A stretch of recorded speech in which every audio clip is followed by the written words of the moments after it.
Ya baik, Assalamualaikum warahmatullahi wabarakatuh. Kembali lagi bersama kami Ladang Batu Entertain yang akan memberikan informasi terkini, terbaru dan terpercaya untuk kita bersama. Baiklah teman-teman para pejuang P3K di CPNS tahun 2021. Kali ini ada sedikit informasi kepada teman-teman, yaitu berkaitan tentang 4 temuan kejanggalan seleksi P3K Guru 2021. Apakah ditemukan di kabupaten atau provinsi teman-teman? Simak video ini sampai selesai ya teman-teman.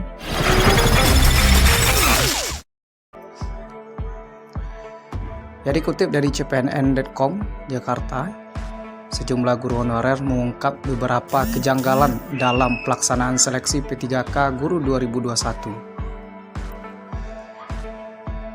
Temuan didapatkan setelah mereka menyisir data pasca pengumuman kelulusan P3K Guru 2021 tahap pertama. Berikut sejumlah kejanggalan yang ditemukan. Yang pertama adalah tenaga TU di sekolah lulus P3K tahap 1. Jadi Ketua Koordinator Wilayah Perkumpulan Honorer K2 Indonesia PH K21 Jawa Timur Eko Mardiono mengatakan, di Surabaya ada tenaga TU di sekolah negeri yang mengabdi lebih dari 10 tahun. Tenaga TU itu sebelumnya merupakan honorer K2 guru di sekolah swasta. Dengan bekal ijazah guru mata pelajaran tertentu, honorer K2 TU itu mencoba mendaftar di SMP negeri, ikut tes dan dinyatakan lulus P3K tahap pertama. Jadi yang pertama teman-teman adalah guru TU.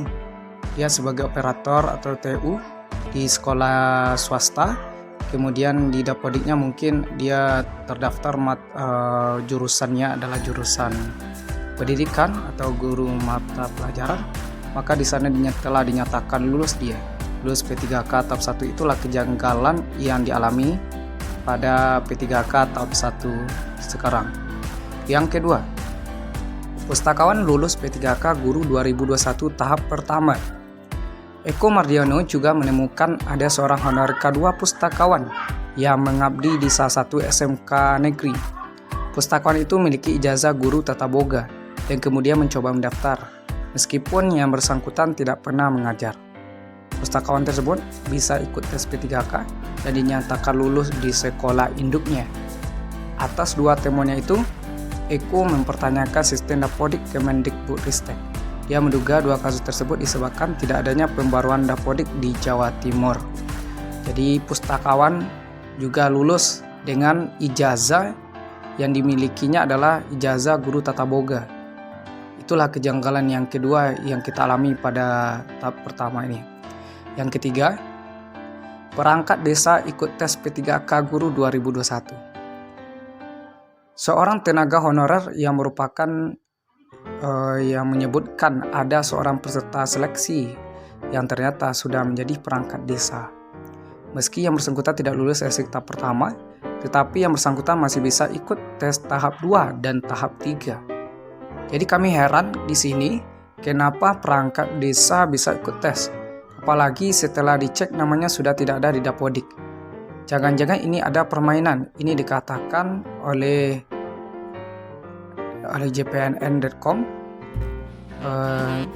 hari Selasa kemarin ya, ada seorang perangkat desa, dia mencoba-coba ikut tes, rupanya dia diterima di bagian administrasi, lulus administrasi dan bisa ikut tes tahap pertama, tetapi dia tidak lulus di tahap pertama dan dia bisa ikut kembali di tahap kedua dan tahap ketiga. Itulah kejanggalan yang kita alami di tahap pertama ini. Adakah permainan di sini? Kita juga tidak tahu apakah yang salah di sini apa. Yang keempat, guru honorer tidak tercatat di dapodik lulus P3K 2021. Dan juga dia menyebutkan ada guru honorer yang sebenarnya mengajar di MTS dan 10 tahun tidak tercatat di dapodik, bisa ikut tes tahap pertama di sekolah negeri dan dinyatakan lulus. Padahal ada guru honorer di sekolah induk yang sejatinya sudah mengajar lama dan lulus passing grade juga. Jadi Ketua Departemen Kominfo PB PGRI Wijaya mengungkapkan ada keprihatinannya terkait beberapa temuan tersebut. Jadi saya kaget ada informasi tenaga kependidikan seperti tata usaha dan pustakawan bisa lolos seleksi administrasi. ikut tes dan lulus P3K guru tahap pertama. Itu dikatakan oleh Wijaya hari Selasa kemarin. Lulusnya peserta seleksi di tenaga pendidikan tersebut, kata Wijaya, menimbulkan tanda tanya, terutama terkait konsistensi bahwa peserta seleksi P3K Guru 2021 mengacu pada Permenpan nomor 28 tahun 2021 pasal 4 ayat 1 bab 2 tentang persyaratan peserta.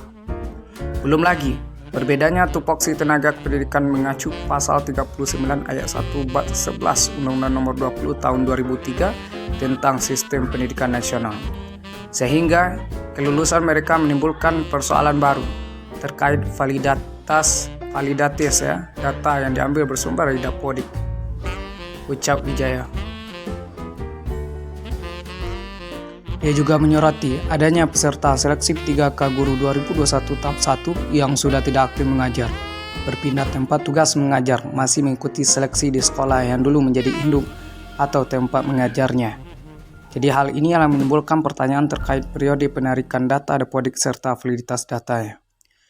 Jadi teman-teman, itulah sedikit informasi, ada 4 kejanggalan yang kita alami pada tahap pertama ini P3K Guru, yang mana adanya 4 kejanggalan: pustakawan yang ijazah yang sebagai guru TU atau sebagai pengerangkat desa, dan juga tidak terdata di Dapodik bisa ikut tes, bahkan bisa lulus di tahap pertama ini, yang kita khawatirkan ya, jangan sampai ini terjadi kembali di tahap 2 maupun tahap 3. Mudah-mudahan di kabupaten atau provinsi kita tidak mengalami hal ini. Mungkin itu saja sedikit informasi pada teman-teman semuanya, semoga bermanfaat. Wabillahi taufiq wa hidayah. Assalamualaikum warahmatullahi wabarakatuh.